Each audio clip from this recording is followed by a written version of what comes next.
Good morning, Mr. Gluck. Can we please do a quick test of your audio, sir?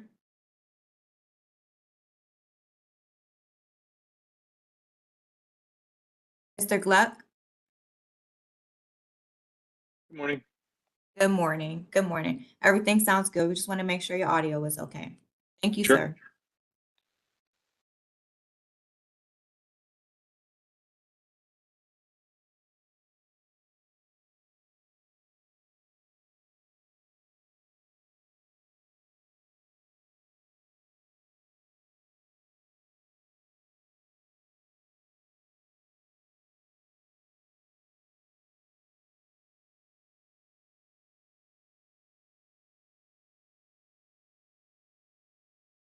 Good morning, everybody. We're going to give it a few more moments here to allow additional people to join. So bear with us as we wait for a few more attendees to join. Thank you.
Good morning, Commissioner Trabue. Could you please unmute yourself so we can test your audio quickly? Can you hear me? Yes, perfect. Thank you, sir. All right. Okay, so by my time, I have 10:33, and we're scheduled to begin at 10:30, and I want to be respectful of everybody's time, so let's go ahead and begin. Good morning, and thank you, everybody, for attending the 2023 DC Public Service Commission Cybersecurity Conference. My name is Emil C. Thompson, and I'm the chairman of the DC Public Service Commission. Before we begin, I think it's important to set the background for today's discussion. In recent years, the accelerated push towards digitization has placed cyber resilience and security as key areas of focus. That focus has only sharpened with the shift to hybrid work environments. Teleworking has created additional gaps and opportunities, which have resulted in increased threats. Utilities are vulnerable to cybersecurity threats and exploitation due to their unique interdependencies between physical and cyber infrastructure. Organizations must not only protect their business from cyber threats, but also ensure continuity and recovery in the face of any disruptions. As cyber attacks become more common and sophisticated and corporate networks grow more complex, a variety of cybersecurity solutions are required to mitigate that risk. Given these vulnerabilities, companies must be even more sophisticated in planning and responding to these developments. The DC Public Service Commission is pleased to hold today's discussion to discuss frameworks and approaches that might mitigate utility cyber vulnerabilities in the district and nationwide. Today, we will have two panels. The first will consist representatives from our regulated utilities, PEPCO and Washington Gas Light.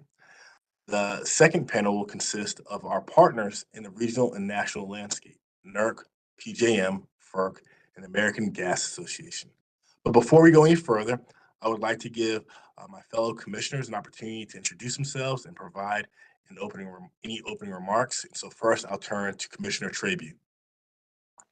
Good morning, Chairman Thompson, and good morning, guest. It's a pleasure to be here today to speak with you about this very, very important topic. I've had a number of briefings about cybersecurity in the past, and what has struck me the most are the number of attacks to which our systems are subjected on a daily basis. And as someone said one time, you only have to get through once in order to wreak havoc on the system. And so therefore, I just, at the top of the hour, want to applaud all of you who are working in this space and keeping our system safe for our customers, for the data that's held within the walls of your organizations, and for a number of organizations whose data and security is paramount. Some of the most what I would say sensitive buildings on the planet are here in the District of Columbia, our nation's capital, the Congress, and many other buildings. So I just want to thank all of you for the work that you do each and every day, quite frankly, around the clock, to keep our system safe from attack, and to keep our customers' information and other quite valuable information that you have within your hands safe and secure. Thank you very much, Mr. Chairman. And thank again all the guests who are with us today.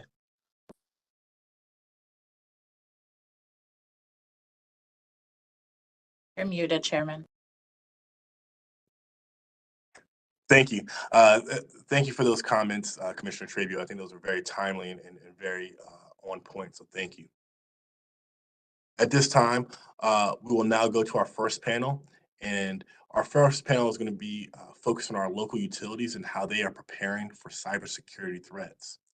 And so, as a quick preamble, most utilities have plans and policies in place to minimize cyber incidents and attacks. But we will hear specifically from PEPCO and Washington Gas Light representatives about what they are doing. So we'll be hearing about whether or not they have a cyber risk management program, and if so, is that plan based on a recognized cybersecurity framework such as NIST or NERC CIP standards? Do you have a cyber incident response policies and plans in place for minimizing the effects of a cyber incident? And what does the public need to know about how the utilities are planning for and preparing for attacks on their information networks and control systems?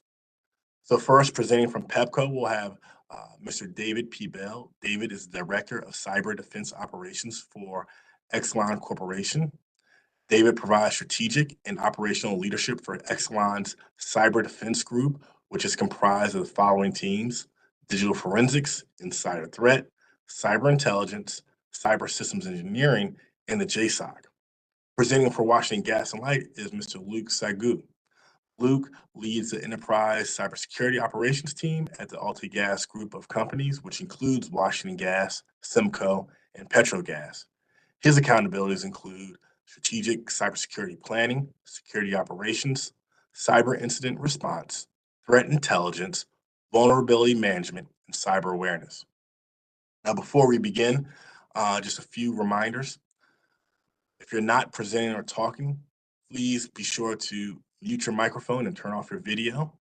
Also, during this first panel, only commissioners will be able to ask questions of the utility representatives.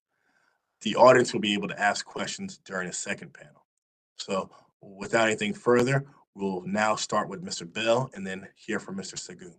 Thank you.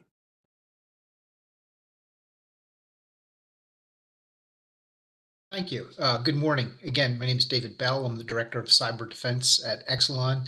And for those on the call that may not be familiar with Exelon, we're one of the nation's largest utilities, delivering gas and electric to over 6 states and to Washington, D.C., and that's about 10 million customers overall. I'm going to take a few minutes to tell you about our organization And while I do that, hopefully answer the three key questions: what our program looks like, what our incident response looks like, and how we're preparing for the future. Next slide, please. And it looks like we're not seeing the slides. At least I'm not. I saw them for a minute.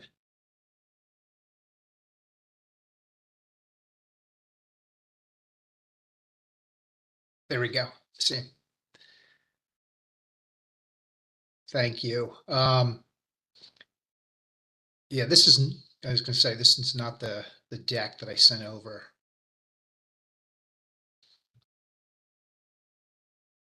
The next slide should be a colorful slide that has our mission statement on it.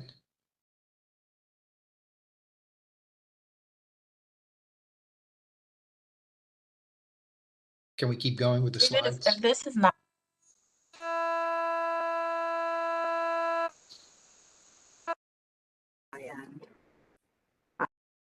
it to me really quickly and we can put it up. Okay. Okay.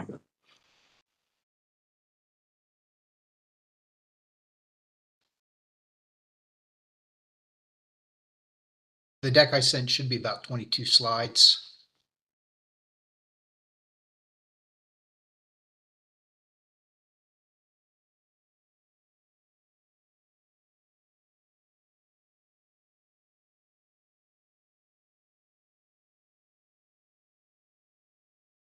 And if you can't find it, I can proceed without the deck. I just, that might add a little context to make it go smoother. So, but I can go without it if you need me to.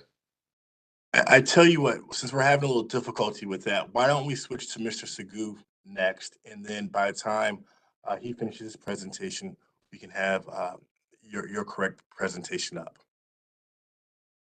Okay, thank you.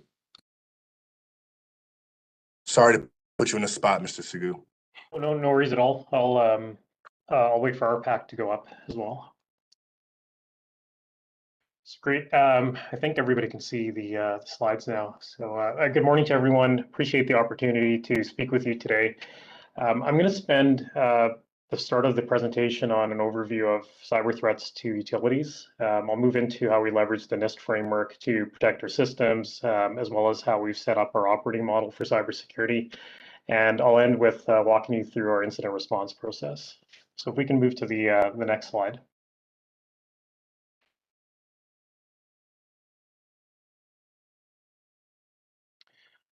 So we last had the opportunity to present to the Commission during the 2021 Cybersecurity Conference. I was reflecting on how much has changed in the cyber threat landscape over the past few years, in particular threats to critical infrastructure. And there's been no shortage of significant cyber events in recent years, ranging from the Colonial Pipeline ransomware incident, the SolarWinds supply chain attack, and several high-profile data leaks. And while cyber attacks against critical infrastructure and utilities isn't something that's new, as an industry, we've seen a significant increase in the volume, frequency, and sophistication of those attacks. And really what the change over the last few years has been is they're targeting both IT and OT, or control systems almost equally at this point.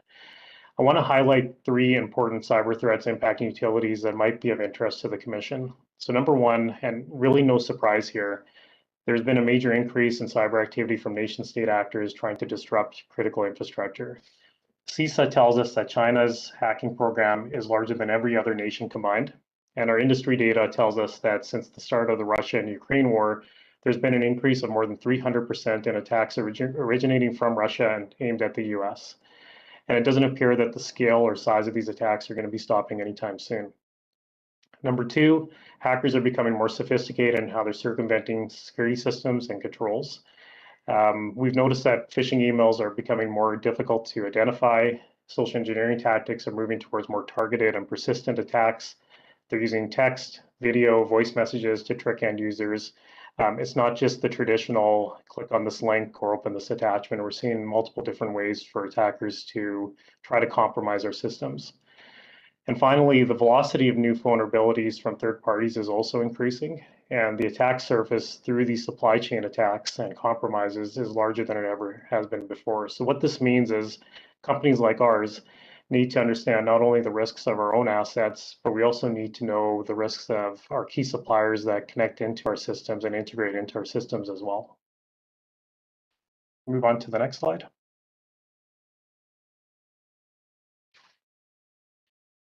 So what are we doing about these attacks and emerging threats? So in response, we continually have to adapt our cyber program based on the tactics and techniques that are used by the hackers. We start by taking a people-first approach to cybersecurity, and we're trying to build cybersecurity into the DNA and fabric of everything that we're doing at Washington Gas. Hackers are always trying to exploit end users because they're often the weakest link in the organization, and because technology can't stop everything, despite all the purchases in technology, we need to work with every level of our organization to ensure that they understand how to identify cyber risks that are relevant to their business and what they're doing on a day-to-day basis. So we do this through a cyber awareness program, and we focus on making our people the most important part of our cyber defense. Now, let me go through a couple of different areas of our cyber awareness program. So number one, we provide mandatory monthly cyber training to all levels of the organization. So this is from our president all the way down to our summer interns. They're all required to take monthly cyber training. We include monthly cyber tips and best practices that can be used at home as well as at work through our corporate newsletter. We share white papers as well as threat intelligence with our executive team and other supporting areas of the business, such as physical security and our operations teams. Our leadership team shares cyber moments at all of our town halls, and we perform regular phishing simulations aimed at training our workforce on identifying and reporting real-life cyber threats. And this is to ensure that our cyber policies are understood and followed, and our end users can identify these new tactics that are being used by hackers. Let's move on to the next slide. So before I walk through how we manage cyber risk as well as the NIST framework, this might be a good time maybe for me to pause and explain how our cyber function is set up. Our cyber operating model is structured based on the NIST framework. So my team is responsible for monitoring security events, protecting our applications and networks, as well as incident response. We leverage a combination of internal cyber experts and management professional services to deliver these capabilities both in our IT and OT networks. We have a diverse workforce supporting cybersecurity with experience in a variety of different industries, including utilities, midstream operations and logistics, oil and gas, manufacturing, banking, healthcare. We feel like that broad experience across different industries in cybersecurity is really important to develop a strong and sound cyber defense program. Our operating model has four main areas of delivery. We have a risk and compliance team that is responsible to ensure that cyber and third-party risks are identified and mitigated, and that we're meeting all of our regulatory obligations for data privacy as well as compliance with TSA's pipeline security directives. We have a cyber operations team. They're responsible for 7x24 monitoring and alerting, identity and access management, as well as cyber incident response.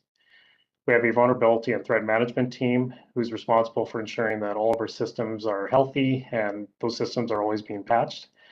They're also responsible for providing cyber awareness training for all of our end users. And finally, we have a cyber architecture team who ensures that all of our IT and OT systems are designed and implemented with safety, security, and resiliency in mind. In addition to protecting our digital infrastructure, we also integrate quite closely with our physical security team so that we can share intelligence that are coming from local, state, and federal agencies. In terms of our cyber governance program, we use a combination of leading practice cyber frameworks to guide effective risk-based decision-making. NIST is used to shape our cyber strategy, including all of our investments and roadmaps in cybersecurity. We use NIST in a couple of different ways. One is to guide our continuous improvement program for cybersecurity. It also supports our operating delivery model. And finally, we use it to measure the maturity, performance, and effectiveness of our cyber program. We also use NIST to measure ourselves against our other utility peers in the industry. We selected NIST because it provides non-technical cyber terminology that can be understood throughout the organization. So when we're talking about cybersecurity with our executive committee or to the board, it's always in terms of using NIST as a framework. In addition to NIST, we have a set of key performance indicators that are also shared with leadership, and insight into this data helps us prioritize investments into NIST domains that might require additional maturity. We publish a set of guiding principles that I'll describe on the next slide to proactively manage cyber risk. So the combination of the NIST framework, our operating model, the data coming from our metrics and key performance indicators, and our guiding principles lay the foundation for our cyber program and our response to any type of cyber threat, as well as any of the emerging cyber threats that are coming our way as a utility. So if we move to the next slide, I can go through our guiding principles. So our guiding principles ensure that we can identify and mitigate cyber risks as quickly as possible, and that we can adapt our cyber program to different tactics that are being used by threat actors. So not all threat actors are motivated by the same way. Nation state attackers might be more motivated by disrupting critical infrastructure, and we might have criminals that are more motivated by financial gain. So our program adapts to those different tactics and motivations. The principles on this slide are used as a core business requirement for all the initiatives that have a digital footprint. And we designed the guiding principles for a couple of different reasons. One is to help us develop consistent processes and processes that are measurable with key metrics so that we know that we're following those processes in a very consistent way, as well as understanding how effective those processes are actually working. This also helps us ensure that all of our cyber investments are prioritized based on risk profile, and that we're not making decisions on investments in cybersecurity without looking at the impact and risk to our environment. It helps us drive and bias towards automation, and automation is really important because it helps us quickly respond and identify cyber threats in our environment, as well as improving our mean time to respond to cyber incidents. We also apply what's known as secure by design. It's an architectural principle that we apply to every new solution so that before it goes into production, any new solution goes into production, it is designed with security in mind, and we're not trying to apply security on the fly after it's already been sent out into production. These guiding principles also support our always verify, never trust, or also known as a zero trust security model as well. And that's the journey that we're on across all of our environments. All of these guiding principles are supported by very robust cyber policies, standards, and controls to ensure that we're doing all the right things, but also in the right way. And it's measurable, and we can share those measurements and metrics with our leadership team. Next slide, please. Finally, I'd like to walk through our approach to cyber resiliency and our incident response plan. Our resiliency strategy is designed to ensure that we can continue to deliver services despite a cyber attack. So we do this in a number of different phases. We start by reducing the likelihood of a cyber incident from ever occurring, and that's by maintaining a secure and healthy digital environment. What that actually means is we keep an inventory that's accurate and up to date of all of our applications, systems, and data. This helps us identify any of our crown jewel applications or critical infrastructure that needs to be recovered and protected in a different way than maybe something that's more publicly available and has less value to the organization.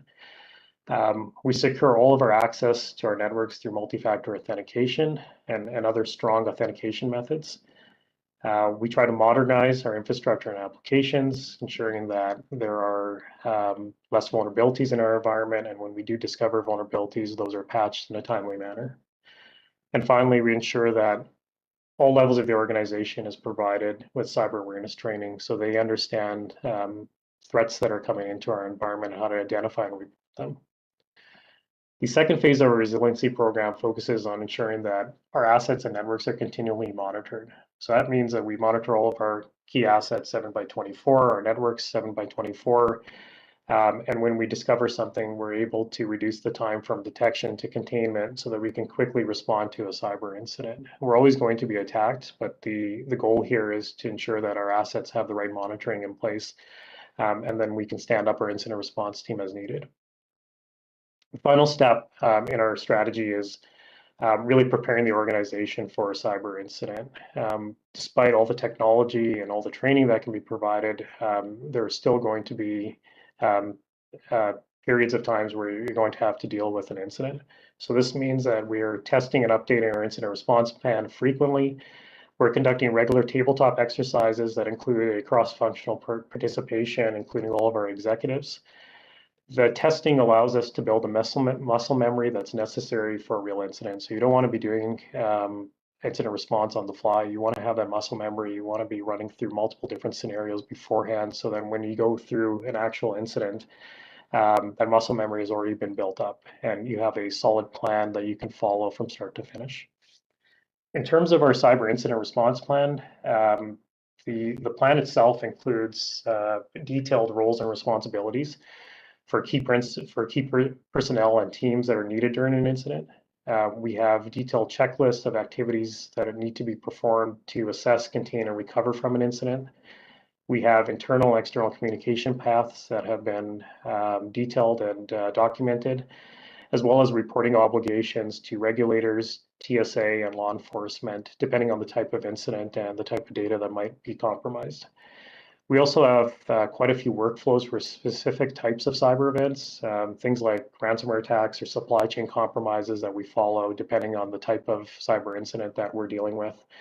And these are included as supplemental documents to the larger cyber incident response plan. So I think I'm at the end of my presentation. Maybe in closing, just thank you for the time today. We're very supportive of forums like this to share cyber best practices. I think this is something that's great for the public as well as our industry peers as well to share this information. Thank you for that, Mr. Segot, and I hope I'm saying your last name correctly. Certainly have some questions for you, but I want to give David from PEPCO a chance to do his presentation because I think there's going to be some overlap in the questions that I'll be interested to hear from. So I believe now we had a correct presentation from Mr. Bell. So why don't we begin with him? Thank you. Thank you again. Yeah, there was a little confusion over the slides. I think we're going with the ones that were originally sent. So just bear with me because it will be a slight adjustment on my side, but we can go to the first slide. We'll take it from there. Yes, David, we received the most updated slide, so staff is switching over. So they'll be coming on in a few seconds.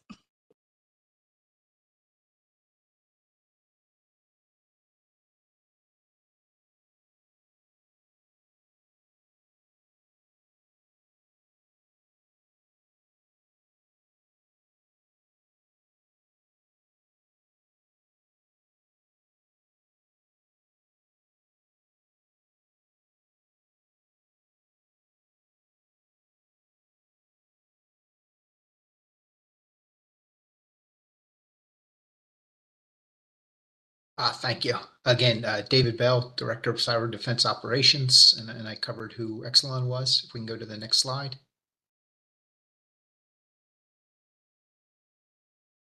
So I'll start by describing our organization a little bit. The security team at Exelon is comprised of over 250 individuals, and this is spread across a number of different disciplines. Some of the physical security components are within our group. We have a regulatory group, we have a governance group, and we also have a business services group, which kind of handles the finances.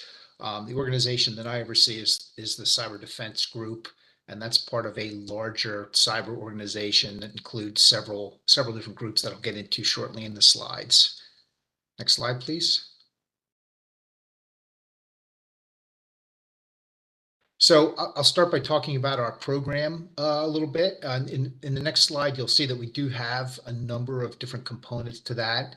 What I want to call out on this slide is the fact that it does follow the NIST cybersecurity framework. That's what we use as kind of our guidance. And for those of you that aren't familiar with NIST, it's a organization with the government that publishes different standards, and they've got one that's dedicated to what a good security program should look like.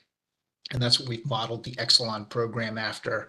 However, we are also beheld to uphold several different compliance programs as well, and those help us meet the regulatory obligations we have.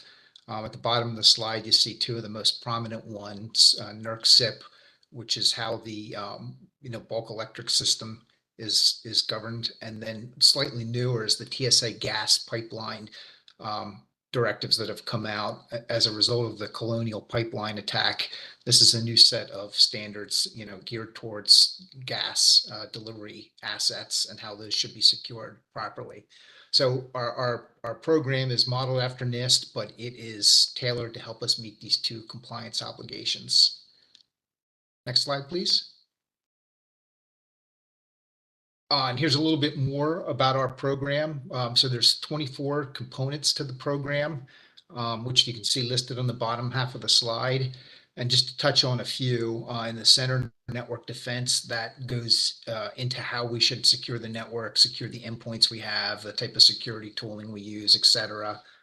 Another really important component of the program is listed in the center, security awareness and training, making sure that our employees and contractors that work for the company know how to respond to threats, especially phishing, since those come in on a frequent basis, is a really important part of the program.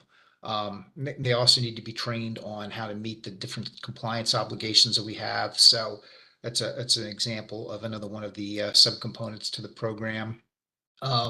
You'll see third party and vulnerability management listed here. I'll talk about those shortly.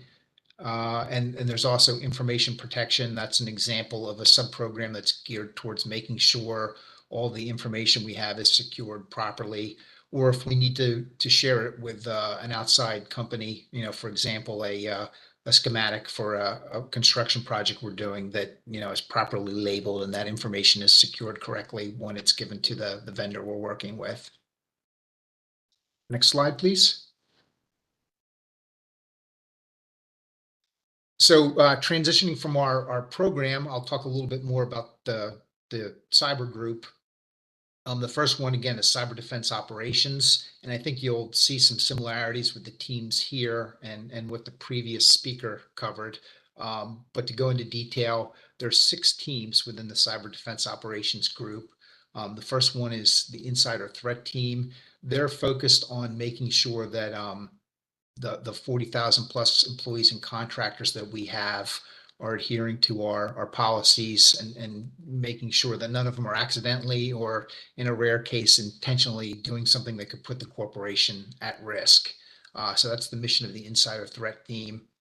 Cyber defense forensics is the group that focuses on the actual systems should they become compromised, or if we have an asset that's involved in, say, a legal hold event or some type of investigation around, if an employee did something they weren't supposed to, our digital forensics team can analyze what actually happened on that computer at a technical level and determine, what may have occurred, whether it's a piece of malware, what that was trying to do, or, if it's a user that had gone to sites they weren't supposed to, exactly where they went. So that's the mission of the digital forensics team.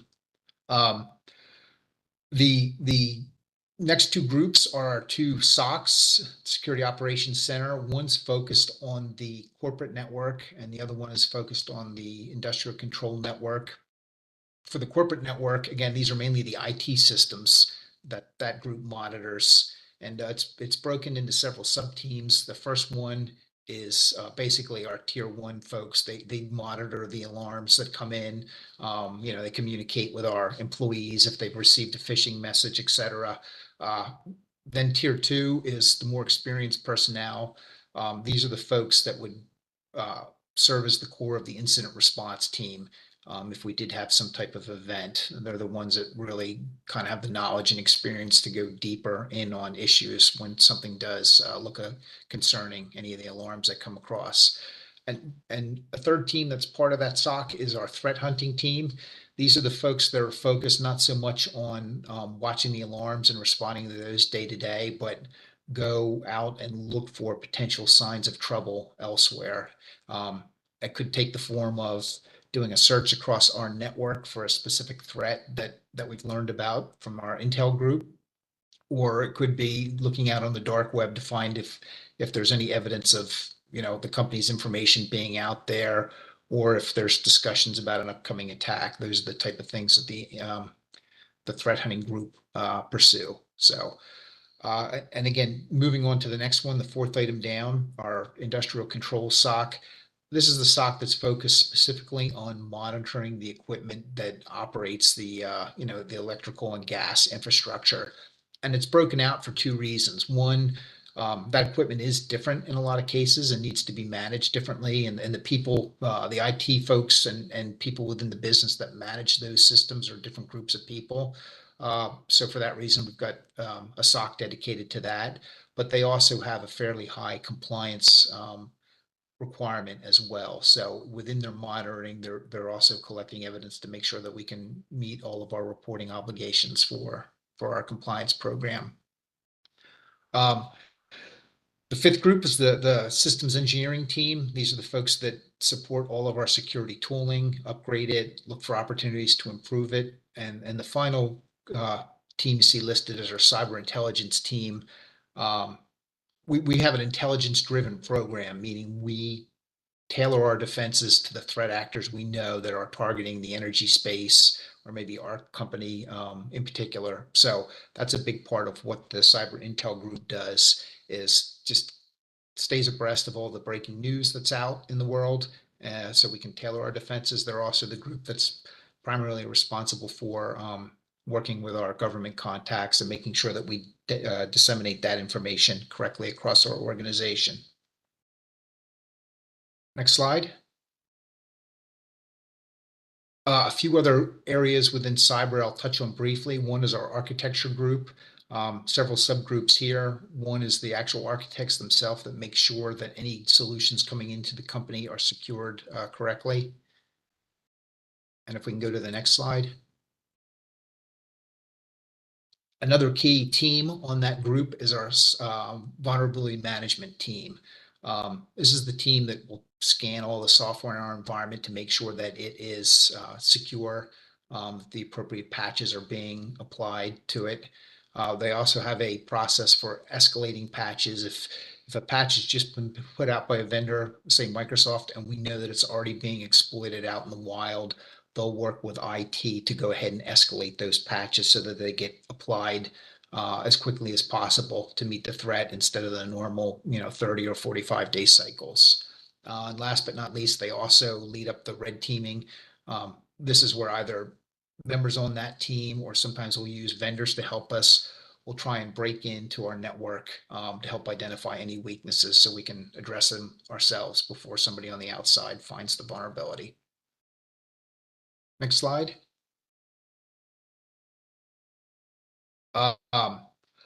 Finally, there's a group that houses our security governance, compliance, and third-party security teams. The one I'll touch on today is the third-party security team. If we can go to the next slide.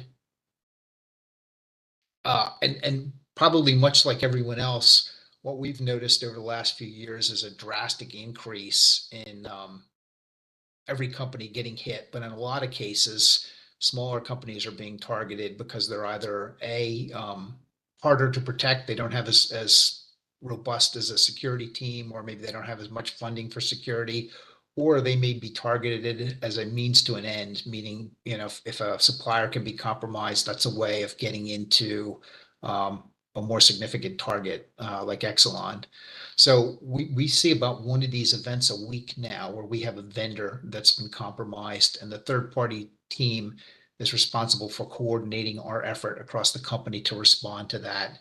That usually takes the form of understanding how we do business with them. Is it just emails, or are they connected to our network?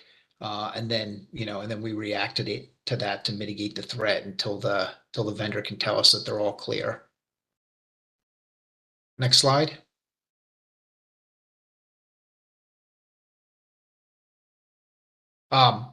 So I'll touch on our incident response plan. This is, I think, the second question that was asked, and we take an approach of making sure that we exercise the plan very frequently. So we have local drills that we use to exercise the plan. There's national level drills like GridX, for those of you who are familiar with that, where you have multiple utilities and the government all working together to do a drill at a national level. But we're also very quick to activate the plan if there's even a question of something that could be, potentially a bigger risk to the company.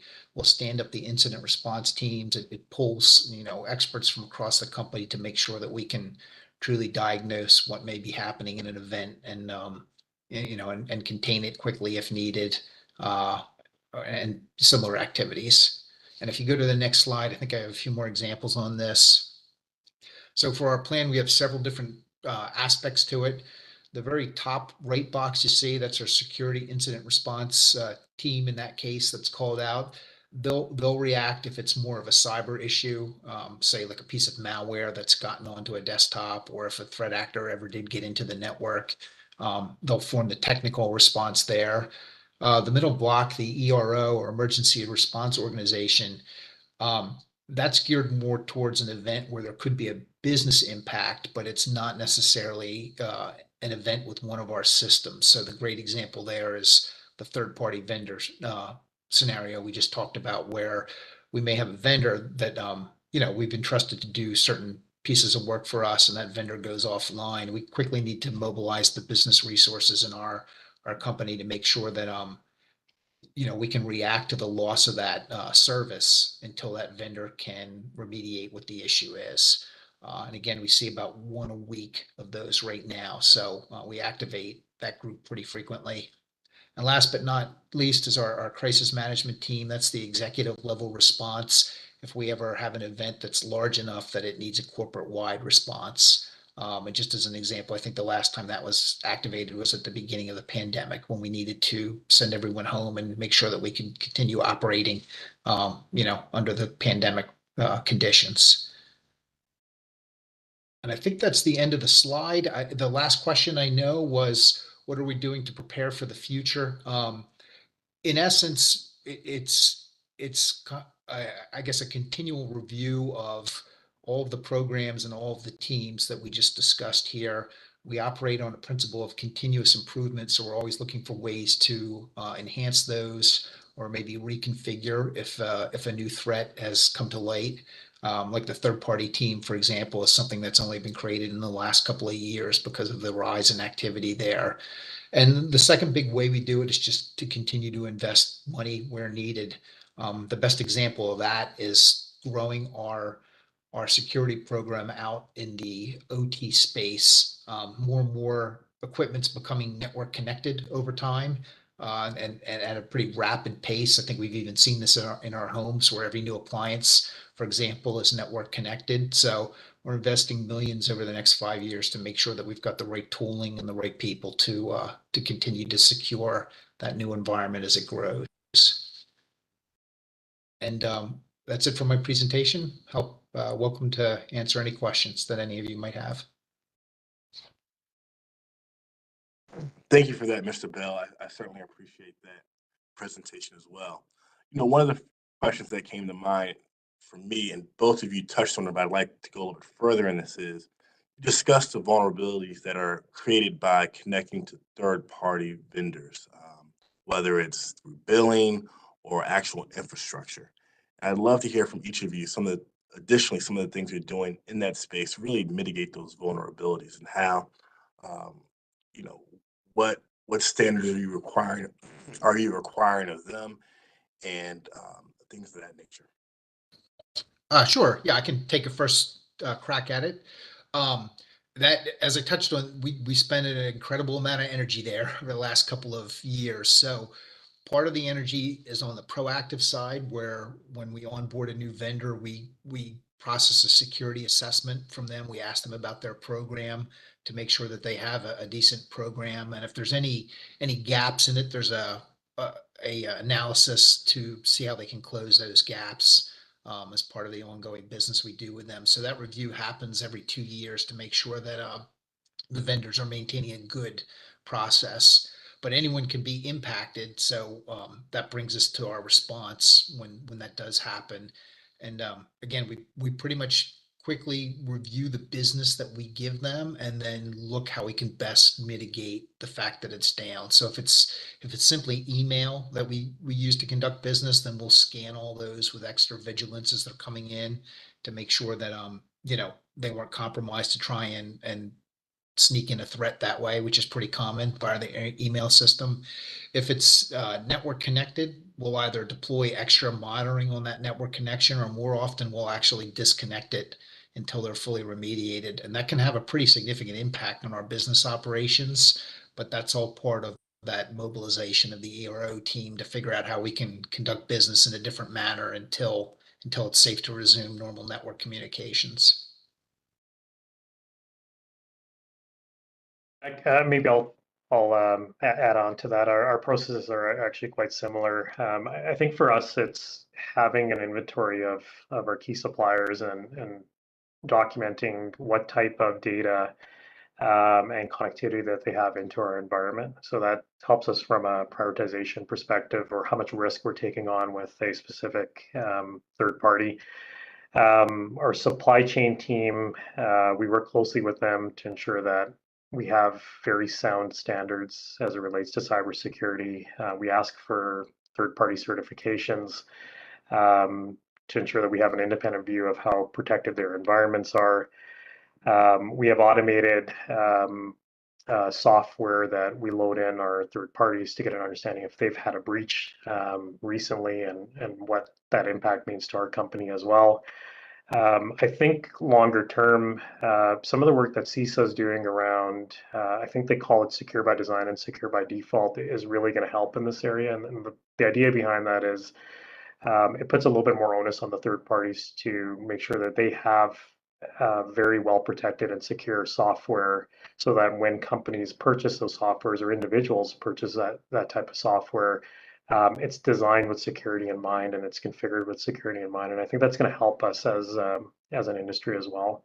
The last piece is really around being prepared for those supply chain attacks. David had mentioned how much time his team spends on supply chain. I would say that's probably the majority of our time, as well as having really sound incident response plans in place, so that when those supply chain compromises occur, and they occur almost every single day across the globe, that we have plans in place that we can follow. Thank you for that. And then I have one additional question, and I'll start with Mr. Segu. You mentioned that one of the things you guys do extensively is prepare for cyber incidents, and you do that through incident response, tabletop exercises, and I would love to hear more about that. I don't want you to go into too much detail. I don't want you to have to reveal anything confidential, but certainly tell us about some of the planning that goes into effect, that goes into those exercises, the types of exercises you're looking at, anything you can share. Yeah, for sure. Our larger tabletop exercises include cross-functional representation from across the organization. So we focus on having our cyber incident response team there, along with other business units like HR, communications, legal, regulatory, as well as our operational teams that are responsible for our control systems. So we try to bring them all into one group. One of the more recent tabletop exercises that we conducted actually mimicked a lot of what happened with the Colonial Pipeline incident, to get an understanding of how does our IT systems, an outage in the IT systems, impact our OT systems, vice versa, what we would do from a communication perspective, how we would deal with a ransomware request, who would make a call on ransomware, how we would disconnect the network, how we would send communications out to customers. So we try to take real life examples that are relevant to the region that we serve, as well as the industry that we're in, and walk through those exercises with quite a large group in our organization. We do have smaller tabletop exercises that are probably more technically driven. Where our technical team is just building that muscle, like I said, the muscle memory around different types of incidents. But the idea is to take real life incidents and see, okay, well, how would we, as Washington Gas, how would we respond to this? Thank you. And Mr. Bell, do you have anything you would like to add? Very similar to what Mr. Sagu said, so I don't want to be repetitive. I think I would just add that, you know, some drills are planned internally, some we leverage vendors to help us run, and then again, we activate our plans pretty frequently, you know, at the sign of any potential trouble, just to be on the safe side. So between those three avenues, you know, we were able to exercise our plans in a number of different ways to make sure we're ready for whatever might happen. Okay, thank you. Do any of the other commissioners have any questions for Mr. Bell or Mr. Sagu? I do. This is Commissioner Beverly. We live in I guess, an increasingly dangerous environment in terms of cybersecurity, particularly from nation state actors. And I'm sure you're doing everything you can to defend yourself against that, but you have to defend yourself 24/7, every minute of the day. All they have to be is successful one time to get through.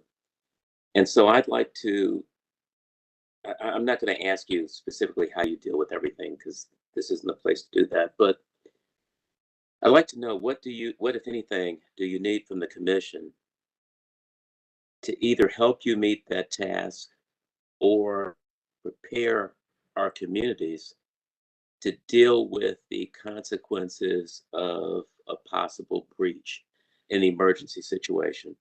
I heard one of the two of you, I think it was Mr. Bell, not sure, mentioned that your reporting obligations, you mentioned Maryland and New Jersey, but you didn't mention anywhere else.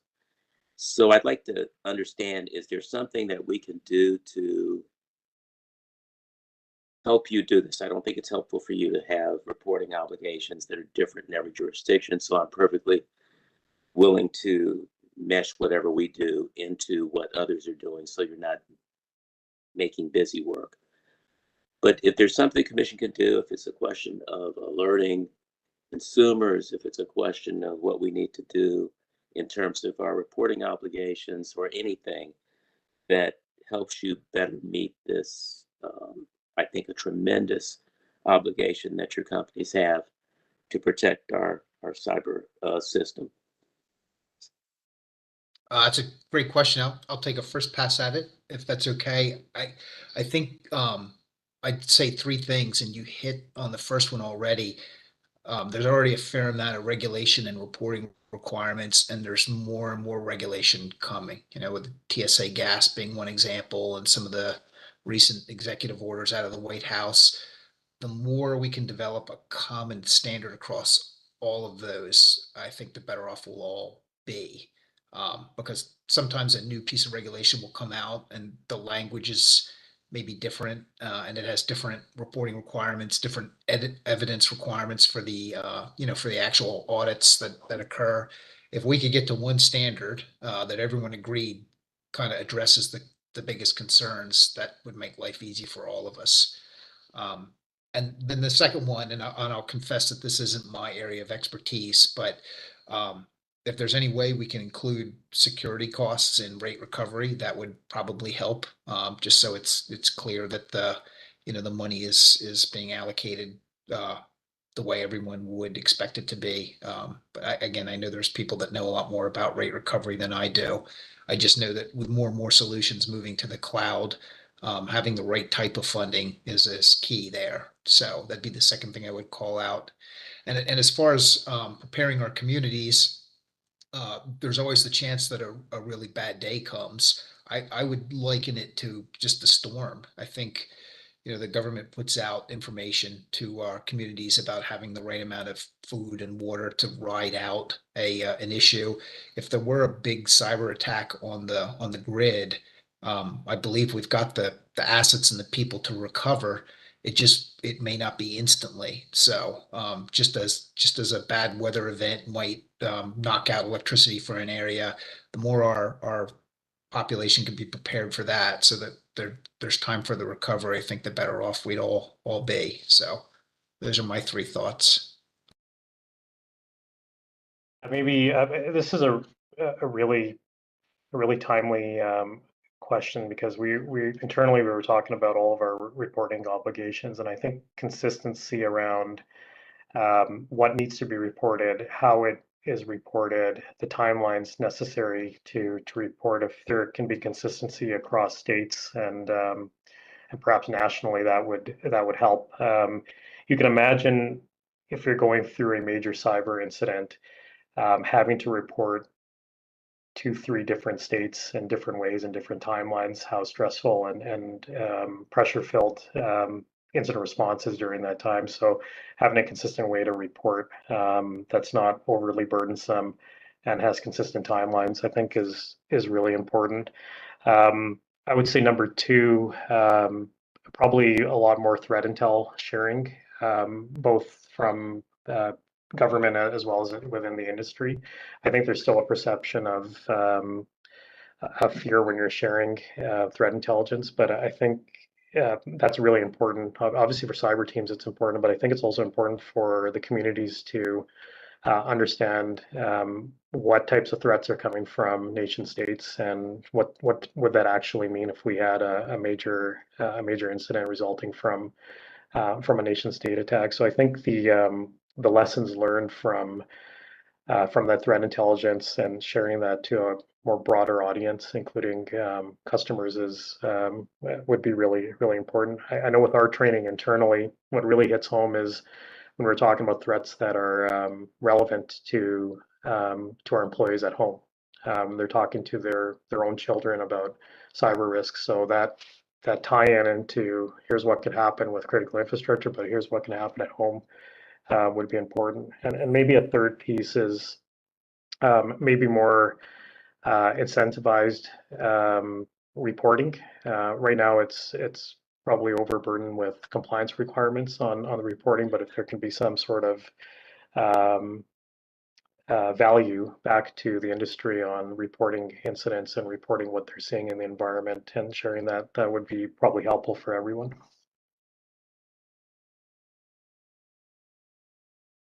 Thank you. Follow up this. I just had to follow this. No, go ahead. Would it be helpful if, well, let me phrase it differently. I don't think it would be helpful for this commission to guess what you need in terms of what we need in terms of reporting requirements and then have you react to it. That's one way to do it. That's the usual way to do it. But would it be better if the companies either collectively or individually proposed what you think are model reporting standards and that gets adopted and maybe you can sell it to other jurisdictions? I'm looking for a template, right? Or a format of what you think is important, what doesn't impede you in what you're trying to do, but gives us the necessary information. Is it, I know you're getting this question and you would have to respond to it off the top of your head, but I'm just asking whether you think that would be a useful approach. Yeah, I think certainly the work that's being done at the TSA level for the pipeline security directives is probably, that might be one of the templates that we would use. I think what industry is looking for is just to land on one method of reporting and one agreed to timeline for reporting. And it doesn't really matter which standard that we use, but as long as there's consistency that's driven through the reporting requirements, I think that's probably what we're striving for. But there's no shortage of reporting requirements out there. I think if we just landed on one, that would be, I would fully support that. Maybe you could suggest one. Well, I think You the don't have TSA to right security now. directives is probably one of the ones that I would that might be a good model for us to use. Okay. That's all the questions I had. Thank you. Commissioner Beverly and Commissioner Traby, do you have any questions? I know we're running up on our time limit here, but I just wanted to make sure, see if you had any questions. It's just a very brief one, and thank you, Mr. Chairman. And this is, I guess, probably to both of our presenters this morning. To what extent are you sharing best practices with sister utilities or other utilities around the country? Clearly, you're not alone in this battle against cyber threats, and so are you leaning on some of the other utilities who are similarly situated to think about what has been successful elsewhere and how we might adopt it here? Again, I'll jump in for Exelon. I would say yes is the answer to that. We belong to a group called Unite, which is, I think at this point, up to 30 different utilities that are part of that organization. And we communicate very frequently. There's a method for polling each other to find out how people are addressing challenges. And there's a forum for the actual analyst to communicate directly. So that's been a very good vehicle for making sure that we're kind of learning across the whole industry and not just, each utility being a silo. I'd also add that the amount of support from the government is growing too, which is helpful. I think there's been a real push for sharing information and collaboration there for a number of years, but it's getting stronger from what I'm seeing. So that helps as well. Thank you. Yeah, same with us at Washington Gas. So we were involved in quite a few industry groups, both in the utilities as well as our midstream business, to share what we're seeing, as well as listening to other peers. We also collaborate quite closely with AGA as well to share threat intelligence and to get insight into what other companies in our region are facing. So very, very similar to Mr. Bell's comment. Thank you for your response, and let me thank both of you for your presentations. Yes, thank all of you for your presentations. At this point, we will now turn to our second panel, which really looks at the regional and national partners focused on these cybersecurity issues. And so at this time, like I said, we'll have industry cybersecurity overview, looking at the energy delivery systems. And this is really a big picture discussion focused on national security concerns. What are the top emerging cybersecurity risks in the energy industry? How does cybersecurity risk vary from electric to gas? How are national agencies, organizations helping the industries to prepare for and recover from attacks on utility information systems and industrial control systems?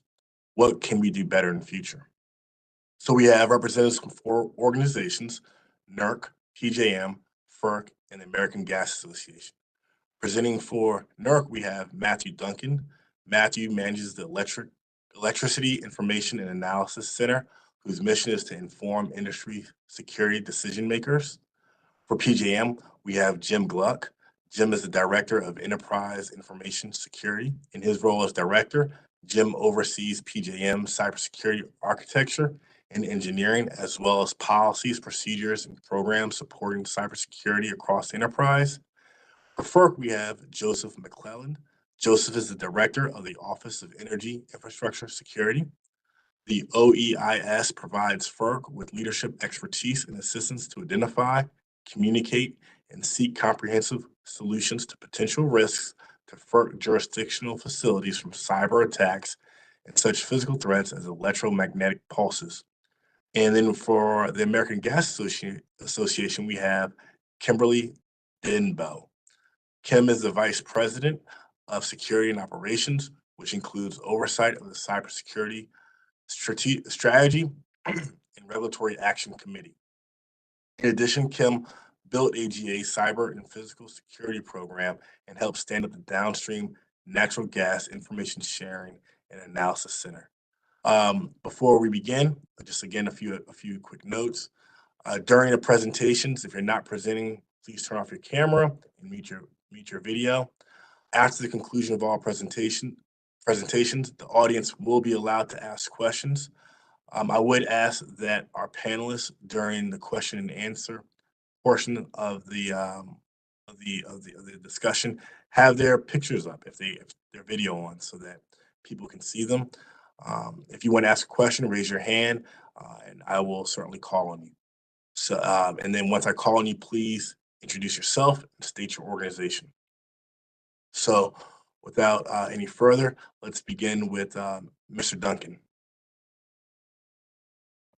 All right, good morning, and thank you, Mr. Chairman. My name is Matt Duncan. I'm the Director of Intelligence here at the Electricity Information Sharing and Analysis Center, and I'll kick things off with a brief overview of what the EISAC is and how it supports utilities like Pepco, Exelon, and others across the U.S. and Canada. Today's brief will be what is known as Traffic Light Protocol Clear, and all the information is for the general public. I'm happy to take questions at the end, but due to the public nature of this forum, I may not be able to answer everything as in-depth as we like, and that is for the protection of sensitive information for the industry and the government. Next slide. So the EISAC is a membership-based organization, and it's been around for about 25 years. It works in a public-private partnership with the U.S. and Canadian federal governments, and has roughly 1,680 members in the U.S. and Canada. So we cover a large portion of U.S. and Canadian electricity customers. The ISAC is also part of NERC, the North American Electric Reliability Corporation, a not-for-profit that runs the Electric Reliability Organization under the Energy Policy Act, and we are overseen by FERC. My colleague, Joe McClellan, will present from them momentarily. But I also want to acknowledge the significant relationship we have with the U.S. Department of Energy, who has worked tirelessly to support our information needs and work with industry. The ISAC serves the industry in three primary ways. We exchange information with our membership, whether it comes from our analysis or from the analysis of our members or partners. We conduct analysis on a variety of security threats and create products that share in the defense and mitigation of the industry, both cyber and physical. And we collaborate and engage with our various partners through forums and exercises like GridX. Next slide, please. For today's brief on the cyber threat landscape, I want to focus on four things. One, as you heard from the previous panel, there are capable nation-state adversaries and transnational criminals targeting our critical infrastructure, including electricity and gas. Operational technology, SCADA, is a prime target that to help them achieve their aims, be they geopolitical or criminal. Ransomware is a persistent threat to both information technology and operational technology systems. And finally, whenever an event occurs, you need to be thinking about what could we do to defend ourselves. So I'll share some of the mitigations that the EISAC and our partners provide. Next slide. So earlier this year, the Office of the Director of National Intelligence released its unclassified geopolitical threat assessment. The key takeaway from this slide is that China and its cyber actors are the broadest, most active and persistent cyber espionage threat. And they are also conducting reconnaissance and understanding how our grid works and what could be used to attack it in the future, should they choose to, for their own geopolitical ends.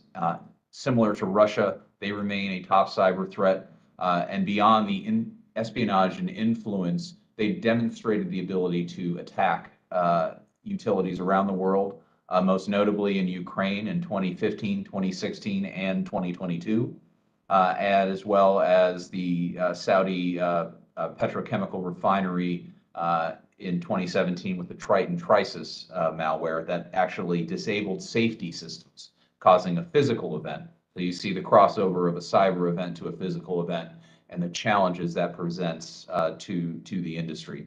As well, Iran, North Korea, recently there was the 3CX remote desktop vulnerability that is now being linked to North Korea. So even though they are not as big and as capable as China and Russia, they still have the potential to impact either the grid or the industry with niche capabilities, as well as transnational cyber criminals. Next slide. So I could talk about numerous threats that are out there, but one that I think really underscores the challenge of operational technology threat is what is known as pipe dream or InController.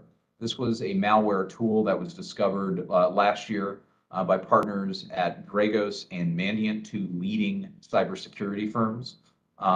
In this case, they developed the adversary who Dragos leaks to a group called Chernovite, which is their name for the activity group. They do not provide nation-state attribution. Mandiant, on the other hand, did provide a attribution to Russia-linked actors. And what this tool does is basically a Swiss Army knife for operational technology malware. And if you look at a Purdue model that any good utility engineer is familiar with and how their systems are architected, this tool could impact both the IT and then the SCADA network at different levels of the model, all the way down to processes and safety instrumented system. This research was done independently by partners at Dragos and Mandiant, but there are many commonalities in the research. And so this is the type of information that the EISAC shares to members to be on the lookout for these tools and what to do about it, and kind of doing a comparison between the two firms' research, because this is a pretty nefarious tool. It did not cause any specific outages. It was not officially, the attack was not conducted. It seems to have been interdicted before it could happen. But this is a very scary tool because it makes attacking operational technology easier for adversaries. And it's something that we warn people to be aware of in the future when architecting their systems, prioritizing their defensive recommendations. Next slide. So ransomware, I mentioned earlier. Earlier, the FBI released their report. Last year, they received 870 criminal complaints on ransomware activity. I would imagine there were more than that. Those were just the ones that were reported to the FBI, and impacts were seen in 14 of the 16 critical infrastructure sectors, with Lockbit ransomware gang being the most prolific, followed by Black Hat and Hive. We've also seen through our own data that Royal Ransomware is another group that is actively being involved out there. And we spread awareness on the tradecraft, the tactics, the techniques and procedures that each of these entities deploy to try to get into systems and then encrypt and ransom the data. Next slide. Some of the other trends we are seeing in ransomware, it's not just the utilities that could be compromised, it's their support services, their trusted third-party vendors, their engineering firms, their construction companies, their original equipment manufacturers.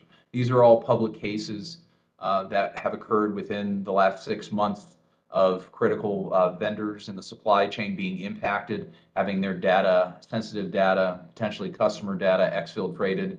That could either be used to get paid through a ransom or conduct reconnaissance and research for future strikes. And that is something that espionage and intelligence value is something very important to the adversaries and something we want to keep an eye out for, because it's not the attack that happened today, it's the attack that we're preparing for tomorrow that we need to share information on and be wary of. And it's not just in the industry, it's those ancillary support areas too. Next slide. So how does this all come together? So earlier this year, the EISAC received a report of a Royal ransomware impact to a utilities SCADA administration network. Now, I should be clear, there were no customer outages or impact to the bulk power system, nor did this occur in the DC jurisdiction, and the investigation is ongoing. But this is a significant shift for ransomware operators to start looking at operational technology, those systems that run the grid, that open and close circuit breakers, that open and close valves, and to have those segments impacted by ransomware and have operators not be able to have visibility into their system could shut down the flow of gas or electricity, much the same way the Colonial Pipeline event impacted gasoline and jet fuel last summer. So what is being recommended to mitigate against OT attacks or ransomware in OT?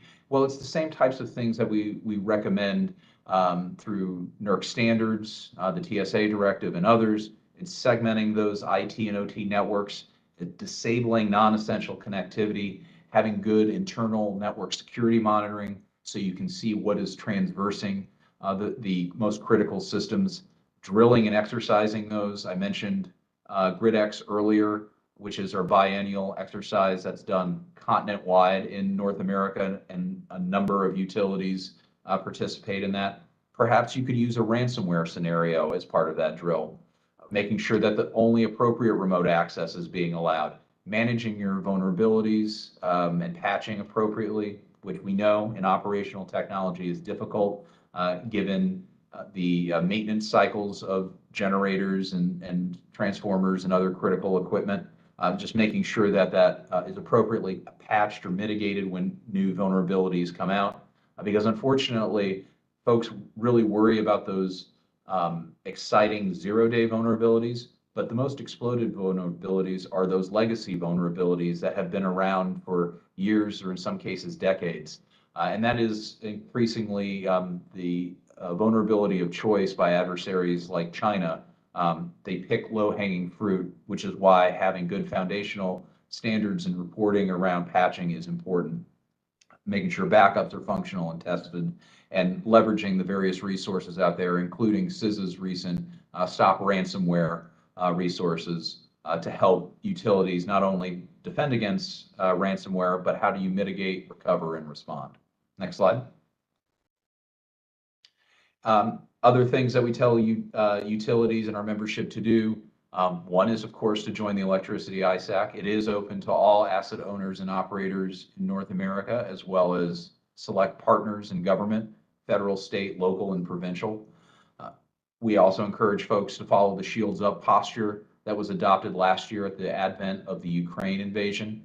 And at the ISAC, we created our own private TLP green Shields Up for ICS and how it's used in the electricity industry. So these are step-by-step mitigations and best practices to follow.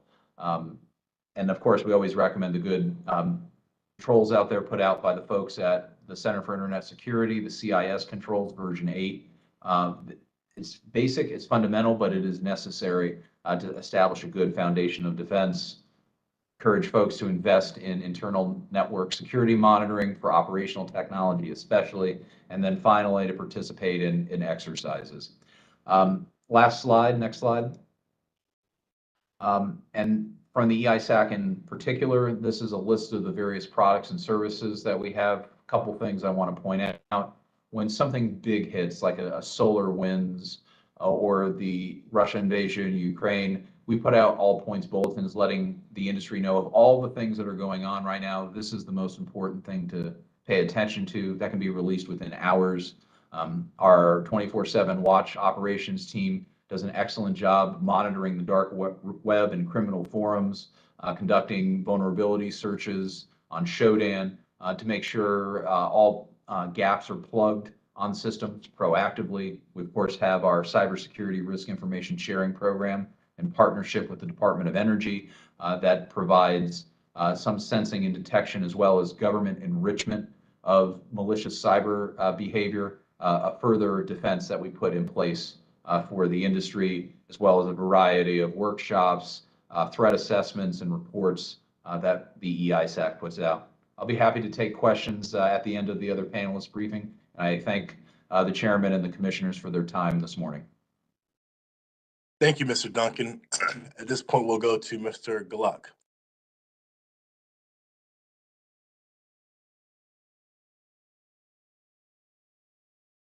Good morning, Mr. Chairman. Good morning, all. It's great to be with you today to discuss this important topic.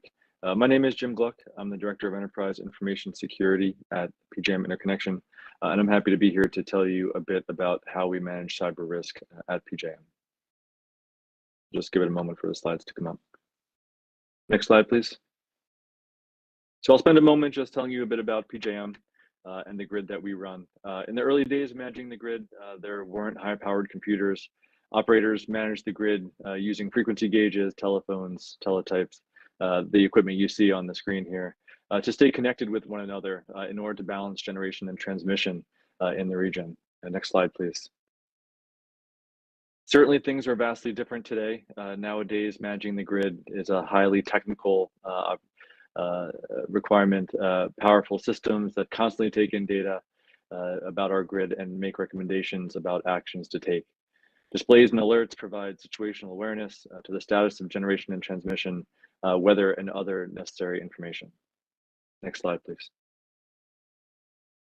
So PJM's role is to work behind the scenes to coordinate and direct the flow of electricity in order to keep the lights on for the 65 million consumers in our region, in 13 states, as well as the District of Columbia. PJM administers competitive wholesale electric markets. And finally, PJM conducts long-range planning to identify what changes and additions to the grid may be needed to ensure reliability into the future. Next slide, please. So there's been a clear change in how operators manage the grid from teletypes and frequency monitors to the equipment we have today. And there's also been a significant shift in many aspects of the grid itself. This includes the energy transition from traditional and baseload generation to the growth of renewables, including solar and wind, changes in consumer preferences toward these renewables and energy efficiency, the emergence of distributed energy resources, which are resources not directly at PJM's control, as well as change driven by new technologies like grid-scale batteries and the electrification of everything, including vehicles. These all introduce additional complexities in managing the grid itself, and they introduce additional challenges in ensuring the security of the grid. Next slide, please.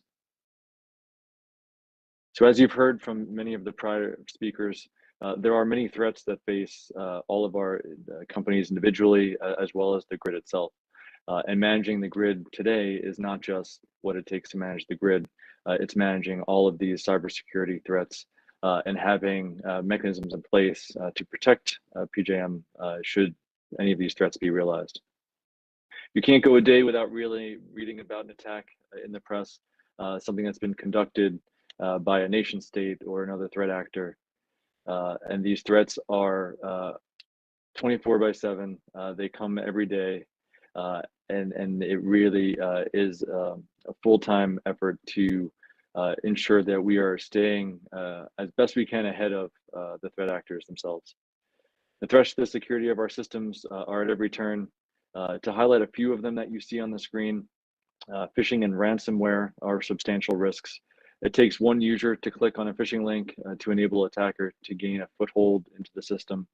So that is why we run regular training and drills internally to make folks aware of the risks and what they need to do to protect themselves. You've heard already from others that people are the primary first line of defense. So we need to make sure everyone at PJM is aware of what it takes to protect themselves, their equipment, and PJM. Attacks can be perpetrated by nation states as well as cyber criminals. Their tactics and behaviors are constantly changing. So we do everything we can to stay aware of the changes in their threats and attacks so we can be more prepared. Denial of service attacks impact PJM member ability to interact with us, as well as for PJM to share information with our member companies and are also a strain on our dispatch operations. Supply chain risks represent the risks to PJM by using hardware and software produced by others. Certainly nowadays, this is a necessity. Organizations cannot produce all that they need to operate. So we need to have strong supply chain programs in place to be aware of the threats to our suppliers and our trusted third parties and to be managing them appropriately as well. As I mentioned earlier, the introduction of distributed energy resources brings new changes and challenges in how PJM can utilize as well as protect itself from additional risks on that front. Next slide, please. As you've heard from a few already, PJM uses the NIST cybersecurity framework to provide a structured approach to how we manage cyber risk. Nowadays, threat actors themselves are individually less important. They all have grown in incredible sophistication and they use similar tactics. A comprehensive approach to cybersecurity is incredibly important to combat the ever-changing threat landscape. The model itself allows us to identify the risks and business impacts, develop ways that we can protect ourselves from them, identify how we'll detect if the risk is being realized, as well as determining ahead of time how we'll respond should an attack actually take place. and what you will do to recover the business capabilities that may be impacted should there be an incident. PJM has a cybersecurity operations center that continually monitors our systems and those interacting with it. It's staffed 24/7 and provides the first line of defense against direct attacks. They have the ability to take any necessary actions to keep PJM, its members, and all of our data safe. Next slide, please. Cybersecurity, as you've heard, is a team effort. PJM cannot do it alone, and we partner with many federal, state, and local agencies to share intelligence and best practices. To name a few, the NERC, who you heard from earlier, we partner with them on a regular basis. The EISAC, PJM is a member of. CISA, who you've heard about, the Cybersecurity and Infrastructure Security Agency, the Cybersecurity Risk and Information Sharing Program, CRISP, Department of Homeland Security, Department of Energy, U.S. Cyber Command. We have regular briefings and engage with these partners regularly. It's one of the best ways that we can stay in the loop on all the things that are going on that are affecting all of us. Next slide, please. So in terms of the things that PJM does to engage with its members around cybersecurity, we have regular member briefings on cybersecurity in our stakeholder process. We have gathered cybersecurity contacts from our member organizations in the event that we do identify something either specific to a member or the membership at large. We have the right communication channels in place beforehand so we can reach out to them as necessary. PJM is engaged in training and drills on a regular basis, both internally as well as with our member organizations. These include drills such as NERC's biannual GridX that you heard about a little while ago, as well as a grid security and restoration drills that PJM runs in the off years. We also do everything we can to enhance the security of our own systems and to keep our systems safe. Multi-factor authentication is really a requirement now for systems that are internet facing that other entities use. So that has been implemented for our systems, as well as a required user account recertification process for our members to go through on an annual basis to ensure that the access that they've provisioned to their own users is still needed. Next slide, please. So as I mentioned, cybersecurity is a never-ending job. It requires constant vigilance to keep the power on for PJM's 65 million customers in 13 states and the District of Columbia. I really appreciate your time today, and I look forward to your questions after all the panels. Thank you. Thank you, Mr. Gluck. And now we'll turn to Mr. McClellan from FERC.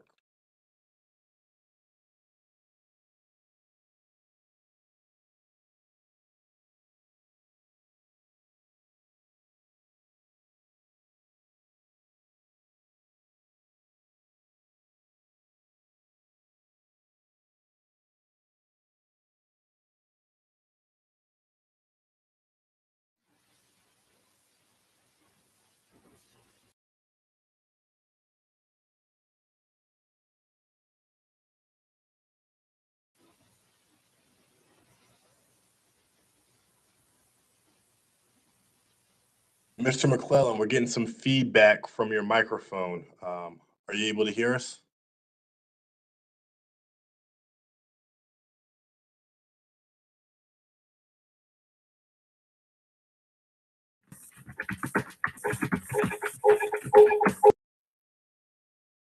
Okay, it sounds like we may be having some technical difficulties with Mr. McClellan.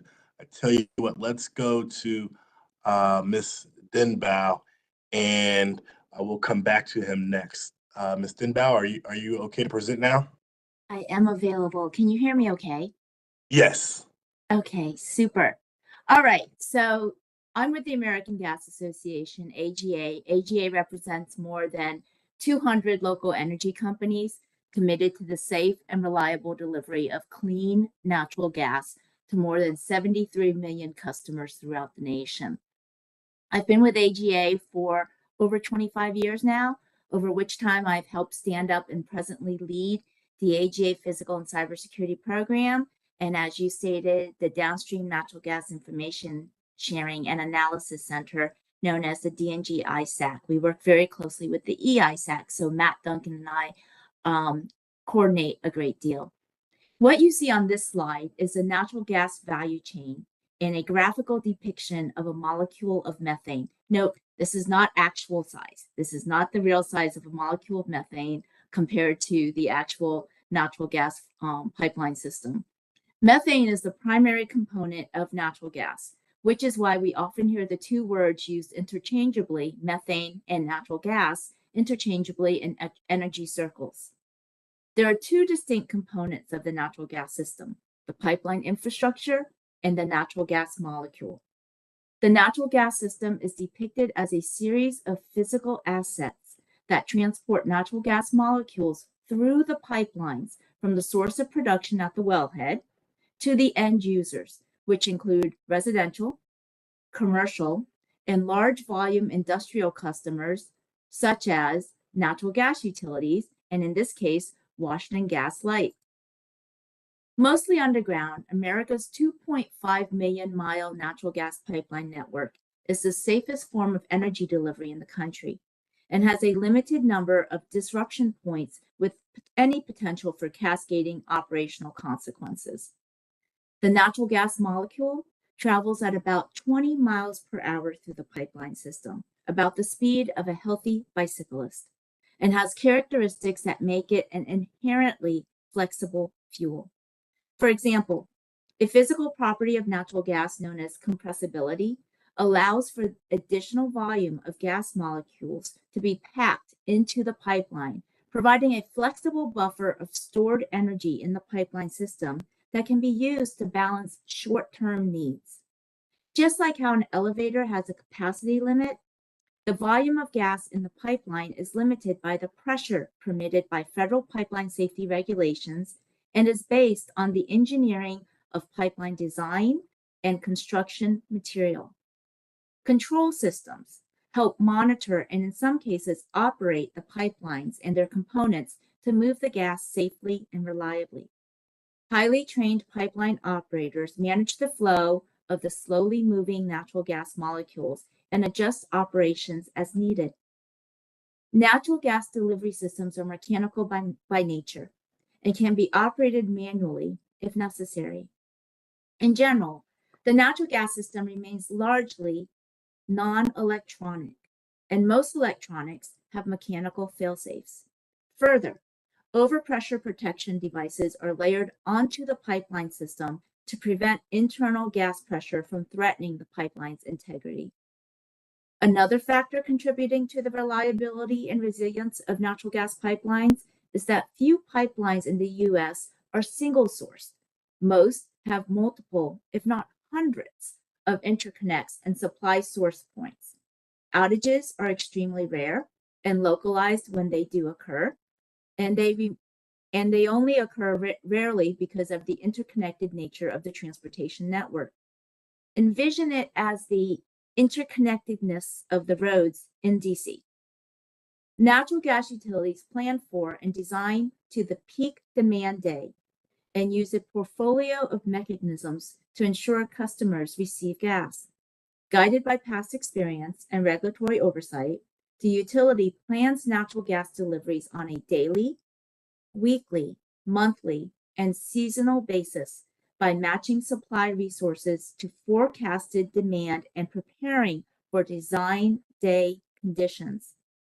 Natural gas utilities are subject to strict pipeline safety regulations mandated by the Federal Department of Transportation, to the Pipeline Security Authority of the Federal Department of Homeland Security, DHS, Transportation Security Administration, TSA, and of course, to the requirements of the DC Commission. I constantly receive the question of why TSA? Aren't they the airport people? While TSA is more commonly known for airport security, TSA has security authority over two leading modes of transportation, aviation and surface. Since pipelines are in the surface mode, TSA is the cyber and physical security regulator for pipelines, which includes liquid pipelines and natural gas pipelines, transmission pipelines, distribution pipelines, interstate pipelines, intrastate pipelines, and liquefied natural gas. also known as LNG. At present, TSA is in a rulemaking process for pipeline cybersecurity regulations and is expected to issue proposed rules in fall of this year. In the interim, TSA has issued security directives, which mandate TSA designated critical pipeline systems to comply with cybersecurity requirements. AGA takes every opportunity to encourage TSA to coordinate with the commissions and to recognize the role of states and of DC and the governance of gas utilities. Further, AGA continues to encourage the commissions to work with their gas utilities in setting achievable risk-based cybersecurity expectations. Throughout the natural gas value chain, the industry utilizes a broad portfolio of tools to further their defense in depth strategy, holistically improving the prevention, detection, and mitigation from physical and cyber threats. Ironically, the natural gas utility's leading terrorist and contributor to increasing costs continues to be third-party excavation damage. On the cyber front, one of the most important aspects of pipeline cybersecurity is protecting the integrity and operability of pipeline operational technology. Natural gas companies orient their cybersecurity programs to several key frameworks and standards, including, but not limited to, one you've heard a lot today, NIST Cybersecurity Framework. Others include the ISA IEC 62443 series of standards on industrial automation and control systems, ISO 27000, NIST 800-82, the TSA Pipeline Security Guidelines, the TSA Pipeline Security Directives, and the API 1164 standards. Why so many? Why not just one? Imagine everyone in your neighborhood having the same exact lock on their front door. Once one house is broken into, the rest will soon be victim. When you visited one natural gas utility, you visited one natural gas utility. The operational variation among the utilities work in our favor, in that it makes it harder on the bad guys, and that's a good thing. For this and other reasons, a single standard, cookie-cutter approach to natural gas utility cybersecurity only works to help the adversary. And I'll reserve the rest of my time for questions and answers. Chairman? Thank you for that, Ms. Denbow. I believe we rectified the technical difficulties with Mr. McClellan, so let's see if we can get him unmuted and have him present his slides.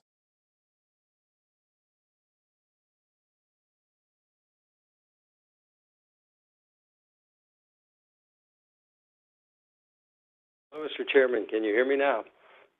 You sound great. Perfect. Okay, great. We can start the video as well, perhaps. I'm having bandwidth issues today. So if we can pull the slide deck up, please.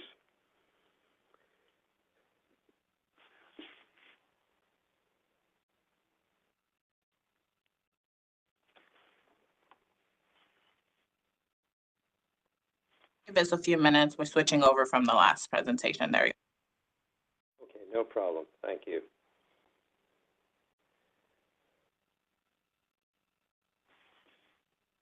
There we are.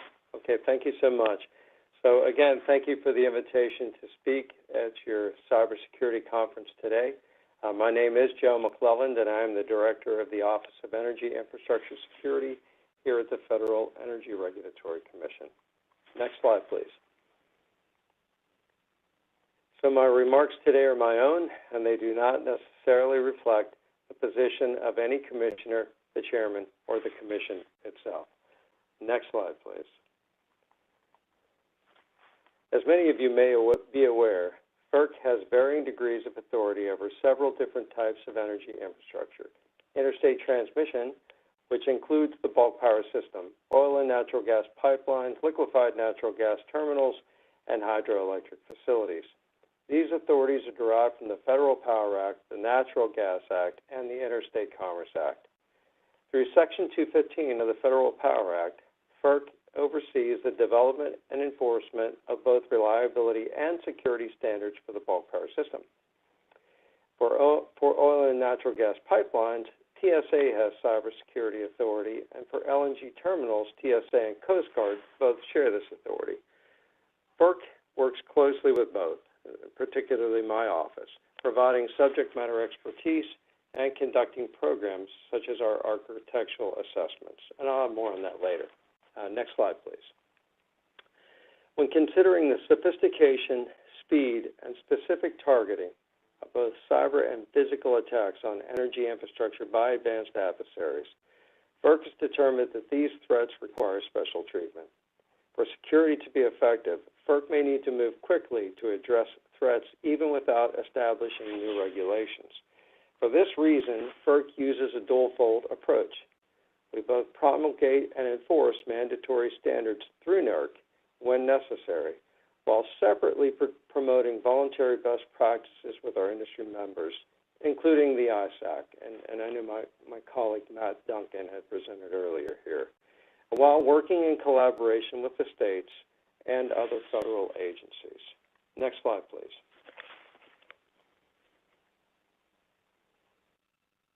Voluntary best practices shown here, and I think we should be on the next slide. And I may have some latency issues. There you are. Thank you. Voluntary best practices shown here as the summit of the mountain don't belong everywhere, but should be considered at the most critical facilities. Now, these are facilities that may be specifically targeted by advanced adversaries. Foundational regulations, such as the NERC standards, however, should be applied more broadly, as shown at as the base of the mountain to ensure good utility practice. Next slide, please. Oops, maybe go back just one, please.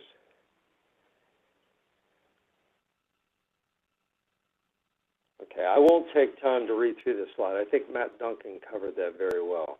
But I've included it to show the potential nation-state level threats that our utilities face. Our office is focused on these threats.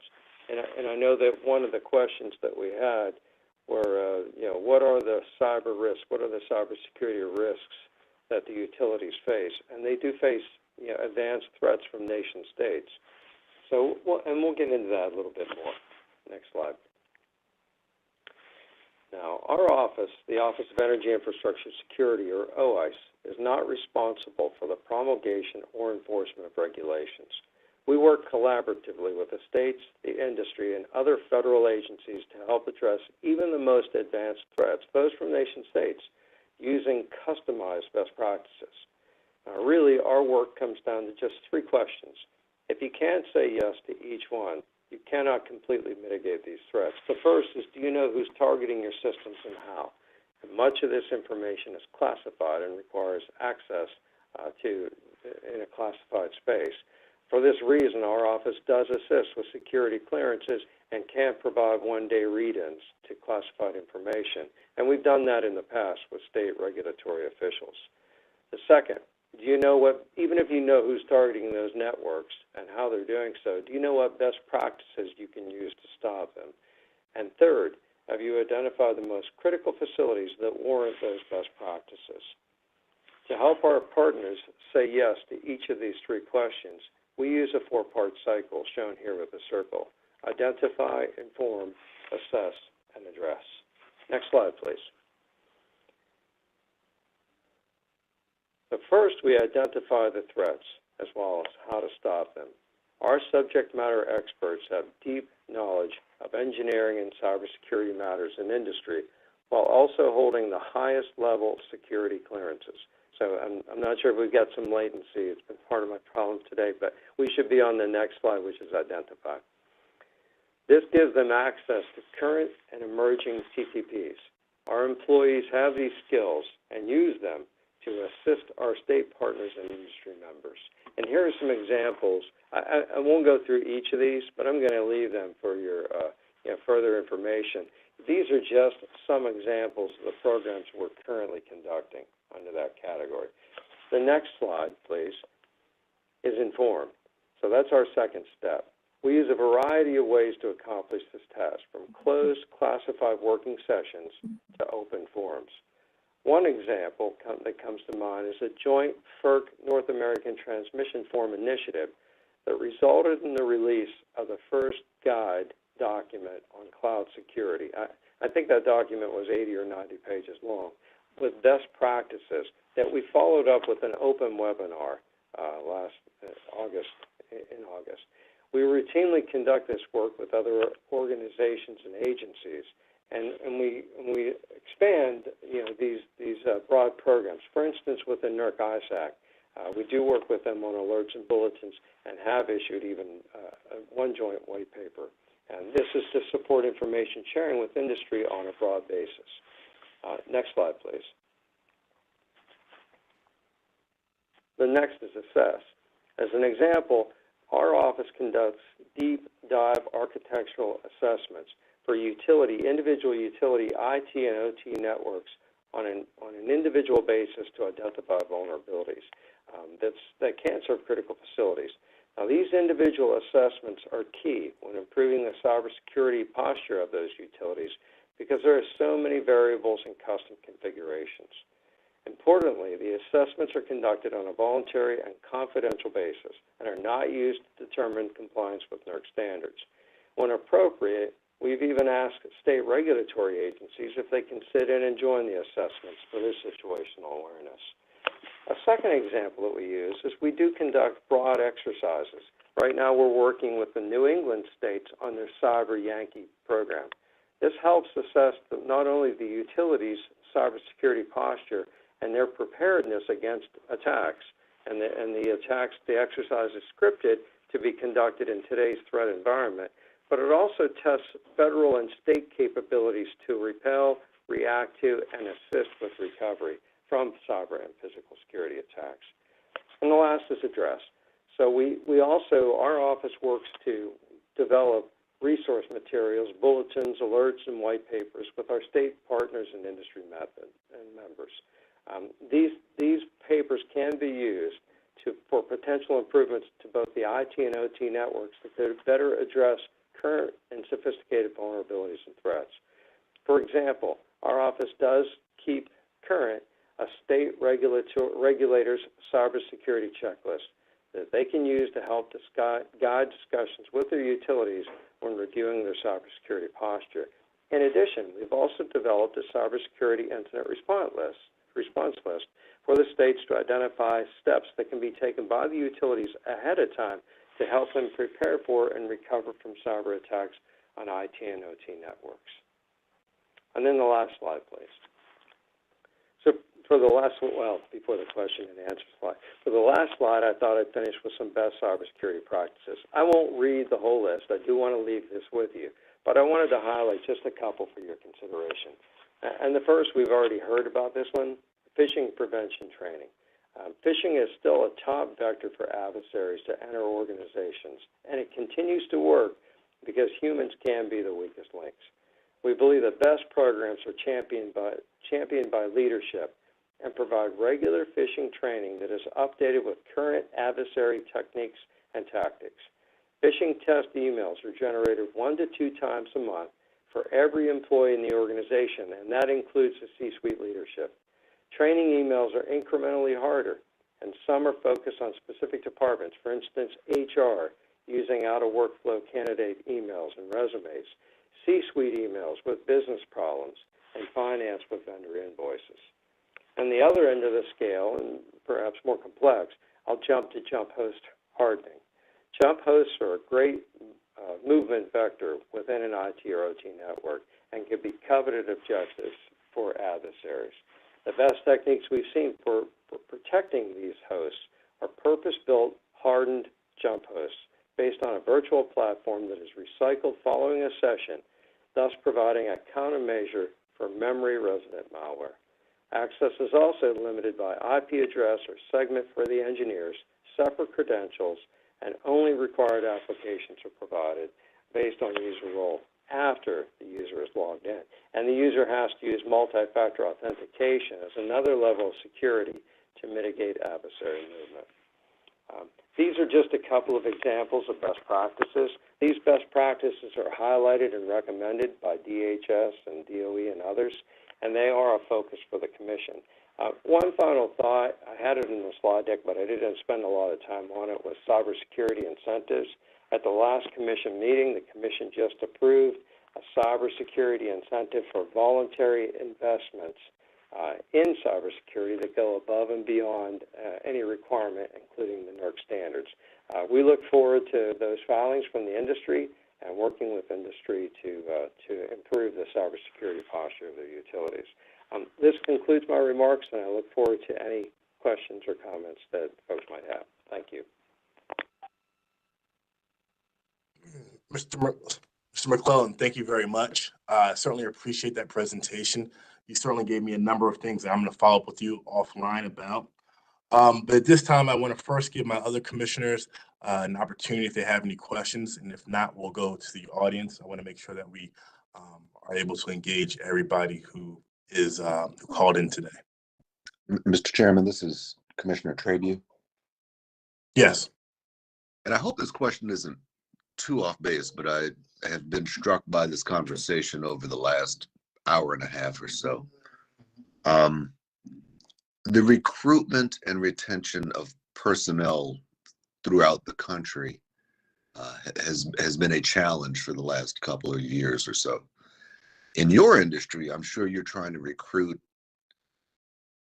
train, retain extremely hard to fill sort of positions that require a high degree of technical training and expertise. What are you facing challenges? I want to assume that you are, like everyone else is. And what are you doing to address some of those challenges? Because you have a set of operations that is, as many of you have mentioned, must operate 24/7, 365, as the electricity must flow and gas must flow concurrently with the security that you're providing. So I just wanted to know what sorts of, training efforts, outreach efforts, recruiting efforts you have to help make sure that we are adequately staffed for the positions that I'm sure you have within your various industries. Well, I'll gladly jump in. I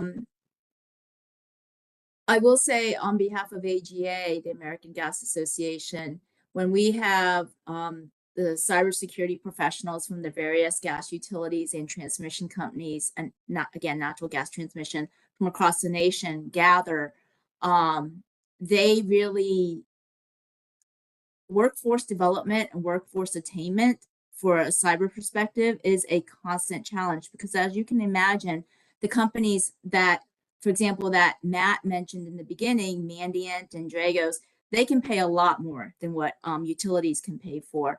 And you can't blame those individuals who have those degrees and that training to want to go to where the dollars are. So it's a matter of trying to remind them of that, the quality of life in working at a utility, and also providing some of that consistency. I do know that we're all swimming in the same pool, trying to catch the same fish, so to speak. And it's a challenge. It's a challenge, especially when we're also competing with government.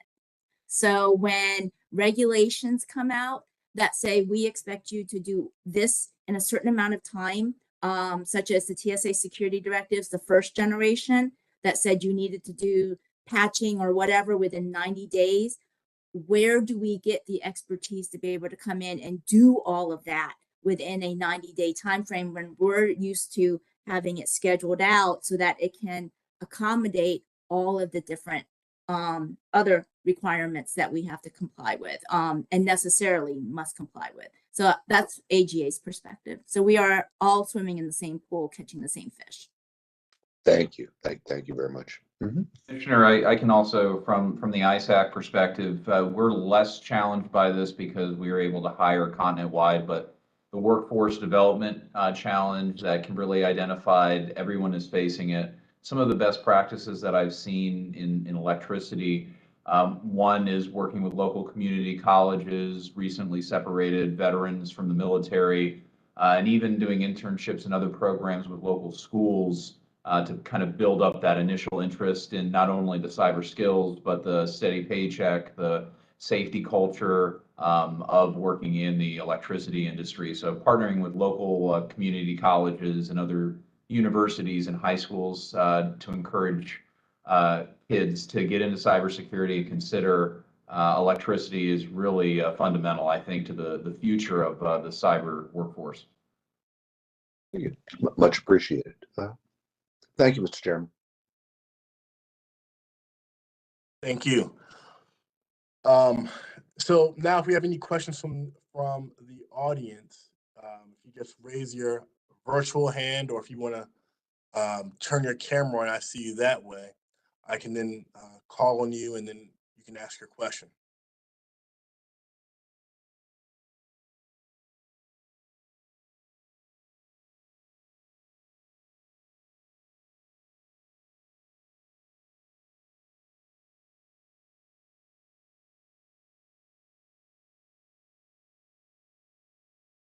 Okay, well, in the meantime, I have a question. Mr. McClellan, you mentioned at the end of your presentation, you talked about the at the last open meeting, FERC had the cybersecurity incentive. I'm not sure if it was an order or a plan, but I just would like for you to discuss that a little bit more. And then perhaps if any of the other presenters online have any takeaways or comments on it as well, I'd be very interested to hear about that.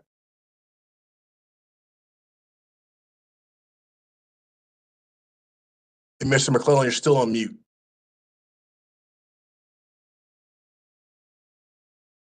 Thank you, Mr. Chairman. How about now?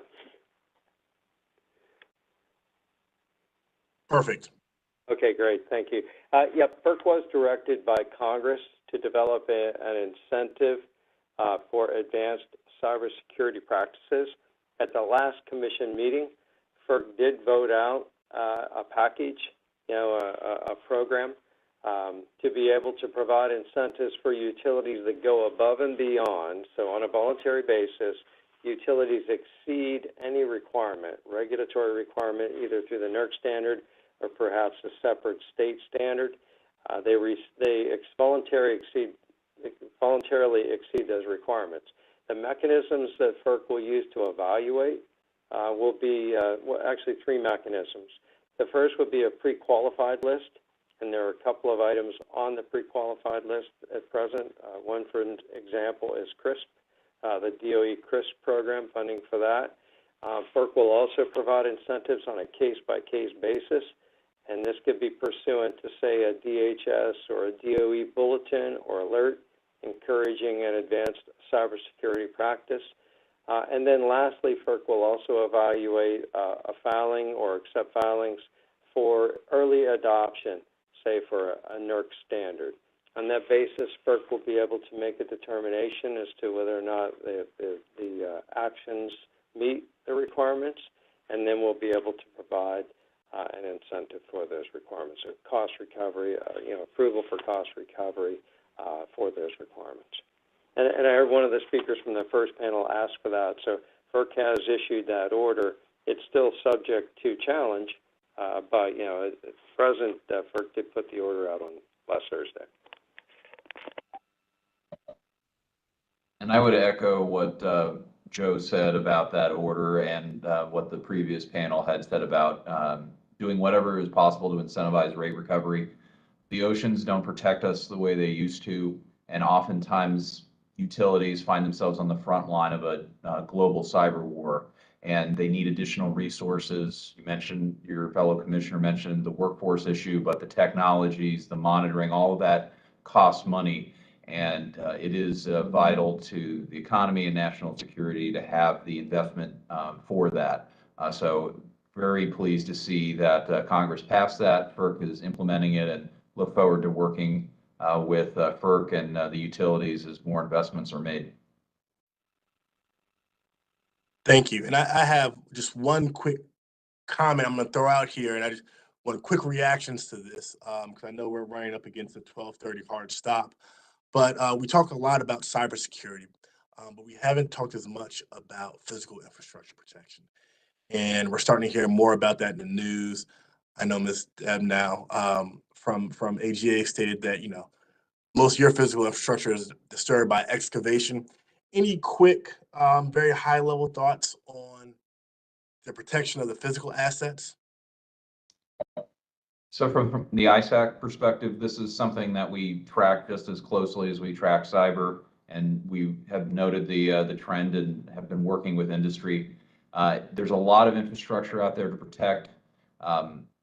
Challenges with domestic violent extremism and other lone wolf situations, trying to impact the grid using firearms, explosives, as well as copter theft.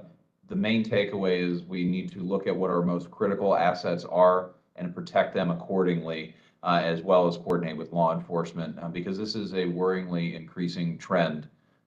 But thanks to the industry and the ISAC and other partners sharing information so that best practices can be shared and threats identified will be critical in mitigating this threat. And I would like to add to that. I mean, Matt summed it up so nicely. It really is a risk-based decision. Again, what are your most critical facilities that if they are sabotaged or vandalized in a way that causes disruption, will have a rippling effect. Of course, honestly, our physical security professionals across the industry, whether it be on the gas side or the electric side, a big number of AGA member companies are combination gas and electric companies such as Exelon. And so the physical security professionals are just absolutely amazing. Most of them are former law enforcement. And they get it. They were very fortunate to have them in the utility industry. And they share a lot of information with each other. And we've been trying to draw attention to the fact that with the growth in domestic violent extremism, which tends to be put under a different guise of extreme activism, it really is, it's really up to the commission to decide what is acceptable sabotage and what is acceptable vandalism. Because I will say that, for example, with the valve turners out west, here you have individuals who are not trained, but they're trying to make a point from a political activist perspective and go and turn pipeline valves. But yet, and then it's up to the state, up to the commissions to determine their fate of those criminals. At the same time, if an operator who is trained isn't trained enough to turn that valve, that operator is not necessarily, is held to a higher level of responsibility than people who are out there trying to sabotage. So it's understanding where does the commission sit on this with respect to at what level is it tolerated? Is it vandalism versus sabotage? And it's understanding that difference. If I might jump in just for a moment as well, I think that's a great question. We have seen an increase in the number of attacks, in multiple areas of the country. And the question is whether or not we've hit a paradigm shift. Have we hit a point where the current level of protection is no longer adequate? And in many facilities, current level of protection is a chain link fence with a few strands of barbed wire at the top. That was always adequate in the past, but have we hit a point where we've got to reevaluate what the current levels of protection are at these facilities, balanced with the cost that the industry will have to expend, also balanced with the risks. So I can't really answer that question, but I will say that at some point, certainly a reevaluation of the physical security protections should be conducted. That's happening now with the Commission and with NERC. We are looking at our jurisdictional facilities, and we are making that evaluation in conjunction with the industry, and love to have those conversations with the states as well. So I'll leave it at that, but I will say that the current facilities in many cases weren't designed and weren't built to handle increases in deliberate physical security attacks. Thank you for those comments. I certainly appreciate them. We are actually now over our time. And so I want to take this opportunity to thank all of our panelists, both on the first panel and this most recent panel. Thank you very much. We certainly appreciate the discussion. I know we could go longer, but we'll have to say that for next year. So thank you, everybody, for participating, and we look forward to seeing you in 2024. Thank you.